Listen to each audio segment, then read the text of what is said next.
Okay, so straight to the point, okay? So I arrived in the UK for the very first time on 19th of November 2018. Around 5:18 p.m. was when I arrived at London Heathrow Airport because I got to Heathrow before I came to Belfast, okay, Northern Ireland. I remember so well because I have this picture here that I took in one of the bathrooms at London Heathrow Airport. I remember I wanted to take that picture so bad because I was really eager to take a picture of myself and post it on Snapchat and use the, the London Geo filter so everybody will see that the girl has traveled. So in today's video, I'll be showing you how much I earned from that November 2018 now till October 2019, like in the span of like 12 months, how much I earned, okay?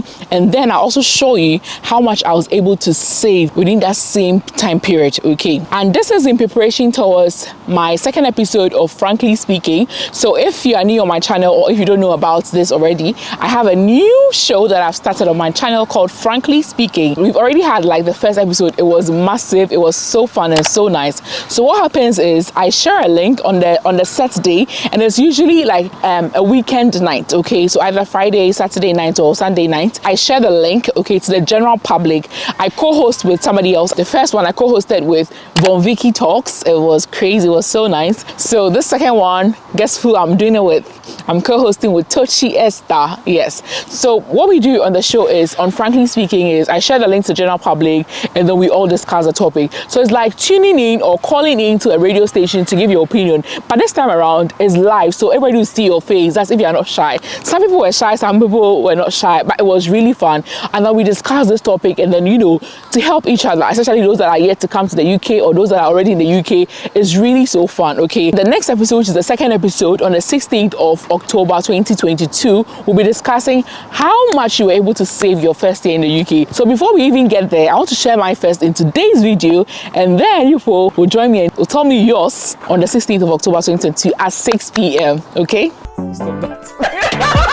This video is proudly sponsored by Lemonade Finance. Lemonade Finance is a money transfer app that allows you to send money from the UK and Canada and the US to countries like Ghana, Nigeria, Kenya, Tanzania, Rwanda, and so many other countries, okay, at no charge at all. You can send money from the UK, US, and Canada to any of these 10 African countries at no transfer charge, okay? And Lemonade Finance has the best rate ever. And when you use the referral code NANEL, you get 10% of the money you're transferring back into your account. So if you send £100, you get £10 back. If you send £200, you get £20 back, but it's capped at £50. Also, let me show you a trick.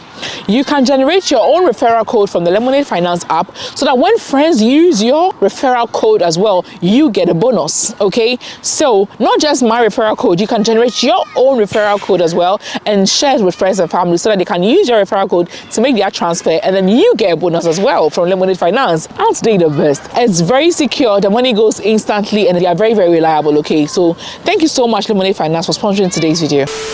So, if you watched the first episode of Frankly Speaking, you remember I said when I was coming, I had £1,000 in my account, okay? So that's all I had, all right? That's £1,000. So honestly, I don't think I did well with regards to how much I was able to save in my first year. I feel like I could have done way better, especially being that I live in Northern Ireland, which is much, much cheaper. I feel like I could have done way, way better. But we'll get there. We'll get there. For my very first pay slip that I got in the UK, guys, I'll be looking into my book, okay? It was 661.20, and that's because when I came, I wasn't a qualified UK nurse then, okay? I still had my OSCE to do. I was still waiting to get my UK license to practice as a UK nurse. So I was working as a pre-registered nurse or as a senior care assistant. So this is senior care assistant money, okay? So I worked for around 2 weeks and I had this 661.20. And then the second month, that was January of 2019, I got paid $1,316.73. Around that time, my mom also sent me $1,000. Shout out to you, mommy. And when I converted it to pounds, I had £700. She sent me the money because in the UK, at that time I started looking for my own place, and in the UK, if you are looking for a place, you're expected to pay a deposit and then your first month's rent. It's like you're paying like 2 months at a go. So I needed like extra cash of me. So she sent me, let's say £700, because at the time, $1,000 was equivalent to £700. So that's how much I had at the time. February of 2019, at the time I had gotten my nurse license. I started getting nurse money. I made £1,943 and then 85 pence, okay? March of 2019, I had £2,562 and then 12 pence. I'll be totaling it on the screen so you just have a look. And then April 2nd, okay, April 2nd, I was paid £2,833.75. In my care home where I work, we are paid every 28 days. So when you calculate, in a year, we are paid 13 times. There's a particular month, I think every April, we get paid twice. We get paid like the very first week and then the last week of April. I don't know, but that's how, when you calculate like the 28 days. So I got paid on 2nd April and I got paid again 30th April, because that's like 28 days. So in a month, I got paid twice. So on 30th April, I got paid £2,352 and then 28 pence, okay? I got paid twice in April, okay? In May, I got paid £2,970 and then 31 pence. In June, I got paid £2,476 and 8 pence. Like sometimes I get people asking me how much I get paid at the end of every month as a nurse in the UK, and then they don't understand. They think, you know, in back home, like most of where we are from, like back home in Africa, is like a specific amount of money you're giving as a nurse every month.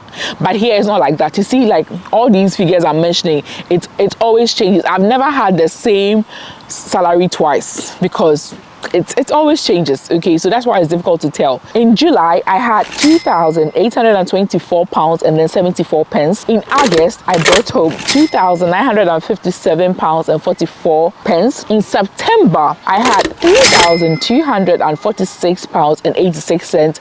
At that time, I had started doing a lot of overtime. I was picking shifts from another care home. There were times that I was doing like 15 shifts in a row. Like I was, at that time, no husband, no baby, just work. Guys, if you come as a single person, make use of that time, okay? Do as much as you can, as much as your energy will allow you to. So October, I had £2,525, 91 pence. November, I brought home £2,685 and 62 pence. So in total, together with what my mom brought me, I had £32,056 and 89 pence. That's how much I had. Don't ask me where this is, please. So now, how much was I able to save? First of all, when I came, I was super excited. The first day I went to introduce, like, you know, I came on the 19th. On the 20th, when I went to introduce myself at the care home, that I'm the nurse, I'm the new nurse you're expecting, blah, blah, blah. I went to get my shift, blah, blah, blah. After that, I took a taxi straight to town to shop for clothes. The second day, I went to shop for clothes. I went to buy jackets. I went to buy, like, tops. I shopped. I'll show you some clips of it on the screen. So if you're watching me here and you don't want to do that, you don't want to make that mistake, try and get jackets from back home and buy the quilted ones, the ones that are heavy, to, you know, to stand the cold weather. Because I came in the winter. Obviously, when I came, it was really cold. So it will be good if you come prepared. If you're coming in the winter, it will be good to come with like a jacket, a heavy one, so that you can use for the time being before you start shopping for, you know, jackets and all that. And then I also wanted a lot of like long sleeves tops and hoodies, and I want to get all those things as well. So you can get all these things. If you're coming in the winter, it will be good. If you want to save money, it'll be good to buy them from back home before you come. When I came, I was first living in a guest house, a bed and breakfast, and there was a kitchen there, and I was allowed to cook, but I needed utensils. I needed a few things. I needed something like a blender. I needed a few things. So I went to shop for some few cooking utensils. I wanted people back home to see that UK has changed me, like I'm actually looking nice. So you know what I did? I started using expensive skin lotion. I was ordering this skin lotion from America. I'll show you the receipt. I was spending like £100 on skin lotion that was lasting me for like 2-3 weeks. I made like some of the very stupid decisions in my life. At the time, I was using expensive makeup. I think at the time the makeup I was using, the foundation alone was like this. It was like £60. Now, I use NYX.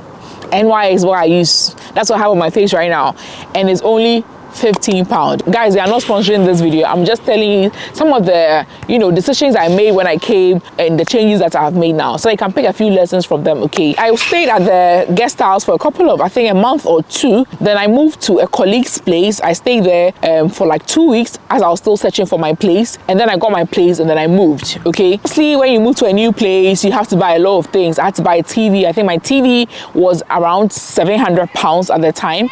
I had to buy a dining set, you know, know. The apartment already had a couch. It already had like a 2-seater couch, or is it a 3-seater couch?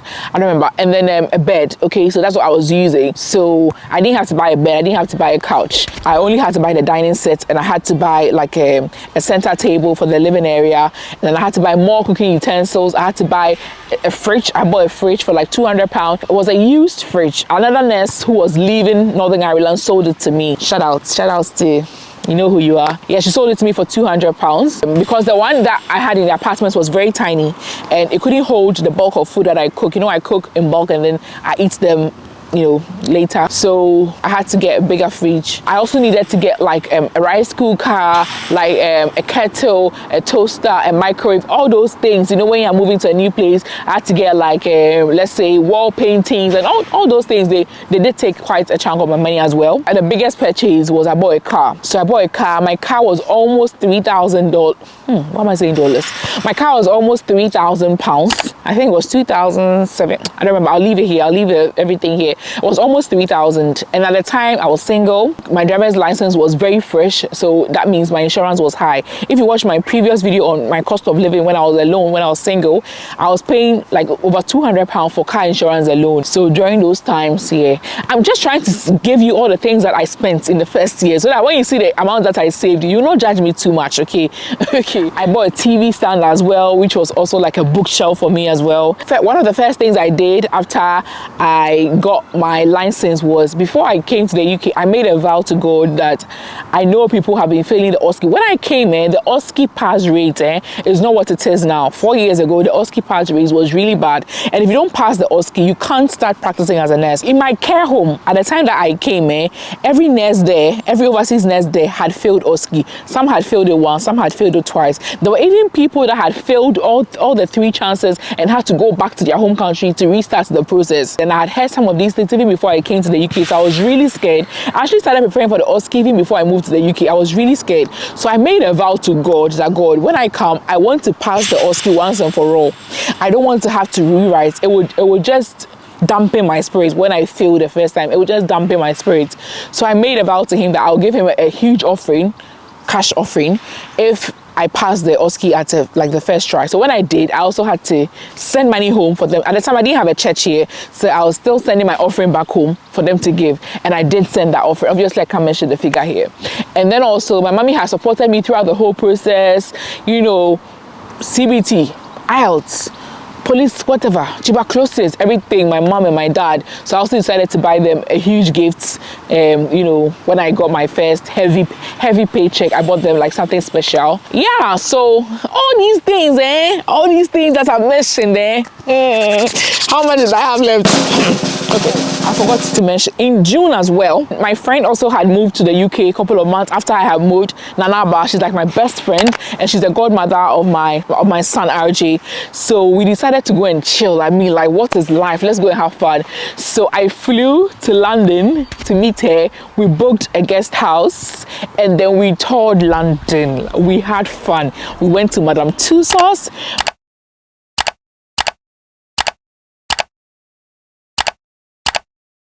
We went to the London Eye. We had a boat cruise.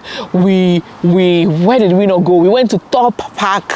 Where did we not go? We went to so many, the aquarium. We went to so many like bougie places in London. Like, it was really fun. So obviously that's not free, right? So that also took some money, but it was worth it. It was really worth it. It was like a vacation, a mini vacation for me. And then somewhere around late October, my fiancé, who's now my husband, at the time he was my fiancé, he visited me in the UK. So yeah, I also had to show him that I was a big girl. You know, it's not like when we're in Ghana that he will have to pay for everything. I also had to show him that I'm a big girl and I can pay for him now. Yes. So I remember he was going to buy an iPhone at the time, and I was like, take this and add to it. Like, I'll just show him big girl levels. Like, I'll say I'm a nurse in the UK now, making big money. So I spoiled him quite a bit. You know, we went to Manchester, we went to London, we went to all the nice places in Manchester, went to all the nice places in London.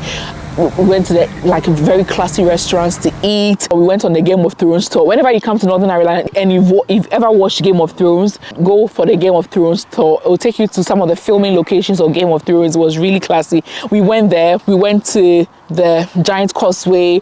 Where did we not go? We went to so many places, yeah? So many places. It was really nice. And like I said, I want to show him big girl level. So I sponsored some of the things. And yeah. So after all that, this is how much I had left. No. I also bought stuff for my siblings and my cousins and my friends. When my husband was going back, after he visited me, when he was going back to Ghana, I also bought stuff, tops and clothes for my family because he was going back, and then they knew he had visited me, so obviously they would want me to buy them stuff. So I bought my siblings and some of my friends some stuff, clothes and all that. So that also takes money, right? I don't know why I'm explaining myself too much, as if people beat me when you hear the figure. Let me go ahead. So at the end of my first year, I'm going to show you the bank statement, okay?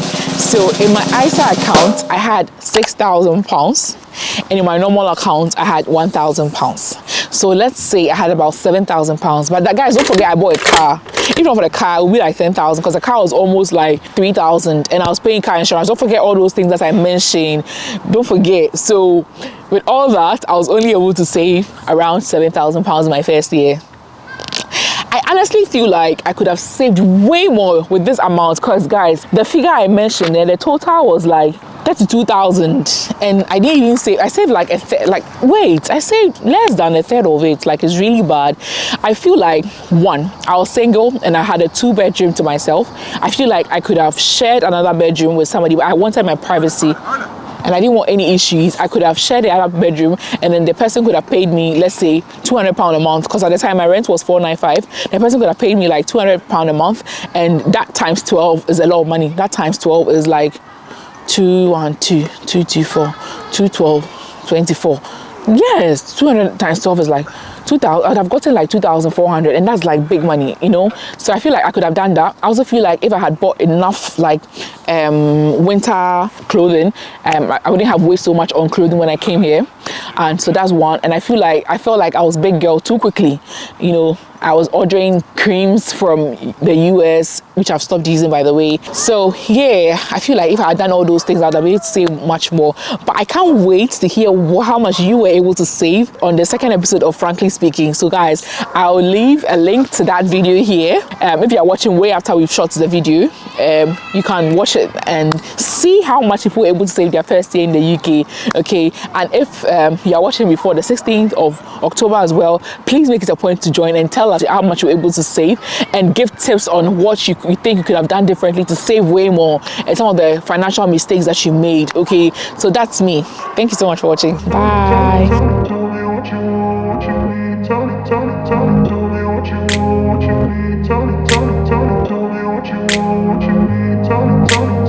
up in a place where they told